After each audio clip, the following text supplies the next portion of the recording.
एक स्त्री को समझना है तो उसकी बातों से ज्यादा उसकी खामोशी पढ़ना सीखो, क्योंकि हर स्त्री अपने दर्द को शब्दों में नहीं बताती।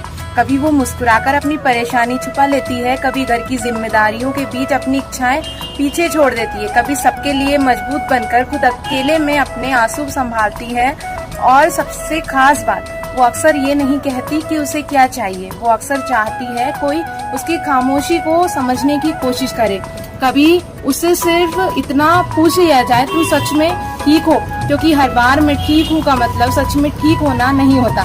लेकिन एक बात हमेशा याद रखना, स्त्री को उसकी सॉफ्टनेस की वजह से कमजोर मत समझना, उसकी इच्छाएं अच्छाई को उसकी मजबूरी मत समझना, उसकी चुप्पी को उसकी सहमति मत समझना, और उसके धैर्य को उसकी कमजोरी समझने की गलती बिल्कुल मत करना। A women can be soft and strong at the same time. वो प्यार भी कर सकती है और अपनी बाउंड्रीज भी तय कर सकती है।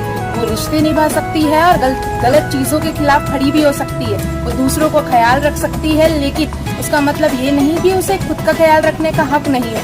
और जब एक स्त्री अपने वैल्यू समझ जाती है तो वो हर जगह लड़ाई करने नहीं जाती, वो बस उन जगहों से धीरे धीरे दूर हो जाती है जहाँ उसे बार बार अपनी कीमत साबित करनी पड़े। Because self respect doesn't always make noise, sometimes it simply walks away. इसलिए किसी स्त्री को सिर्फ उसकी मुस्कान से मत पहचानो, हो सकता है उसके पीछे कई ऐसी कहानियां हों जिसके बारे में तुम कभी नहीं जानते।